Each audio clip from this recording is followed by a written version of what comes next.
இந்த மாதிரி நீங்கள் ரவை தோசை செய்யுங்களேன், நல்லா ஹோட்டல் ஸ்டைலில் க்ரன்ச்சியான கிறிஸ்பியான ஒரு ரவை தோசை உங்களுக்கு கிடைக்கும். அதுவும் மைதா இல்லாமல் செய்ய முடியல, இன்னும் நல்லா ஜூஸியாக கிறிஸ்பியாக இருக்கும். ஒரு சின்ன சின்ன டிப்ஸ் தான் நல்ல உங்களுடைய கிறிஸ்பியான தோசை உங்களுக்கு ரெடி ஆயிடும். இது எப்படின்னு பார்க்கலாமா? இதுக்கு நான் இந்த 3 இன்க்ரீடியண்ட்டை ஈக்குவல் அமௌண்ட் எடுத்துக்கிட்டேன். அதாவது ஆட்டா, ரவை, அரிசி மாவு, இது எல்லாமே ஈக்குவல் இன்க்ரீடியன்ட் எடுத்துட்டு அதோட கொஞ்சம் சால்ட் ஆட் பண்ணி நல்லா கட்டி வில்லாமல் நீங்கள் வந்து தண்ணியாக கரைச்சி வச்சுக்கோங்க. இது வந்து ரவை வந்து உங்களுக்கு கொஞ்சம் ஊறினா இன்னும் உங்களுடைய தோசை வந்து நல்லா சாஃப்டாக இருக்கும். ஸோ இது ஒரு 1/2 அன் ஹவர் நான் சைடில் ஊறிட்டு இருக்கிற டைமில் கொஞ்சம் சின்ன வெங்காயம் இல்லை நார்மலான பெரிய வெங்காயத்தை நீங்கள் நறுக்கி வச்சுக்கோங்க. ஒரு ஆயில் ஊற்றி கொஞ்சம் தவால இதோட ஜீரகம், இந்த சின்ன வெங்காயம் அண்ட் சில்லிஸ் இதெல்லாம் ஆட் பண்ணி கோல்டன் ப்ரௌனாக குக் பண்ணட்டும்.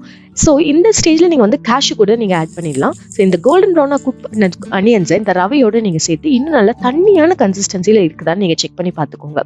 நல்லா தண்ணியான கன்சிஸ்டன்சி இருக்கும் போது உங்களுடைய பேட்டர் ரெடி ஆயிடுச்சு. சைடில் ஹாட்டான தோசை தவால கொஞ்சம் ஆயில் ட்ரிசில் பண்ணிவிட்டு இந்த ரவை தோசையை வந்து நல்லா தண்ணியாக நீங்கள் போர் பண்ணி விடுங்க. தோசை மாதிரி நல்லா வந்து ஸ்ப்ரெட் பண்ணி விட தேவையில்லை, நல்லா தண்ணியாக இருக்கணும்.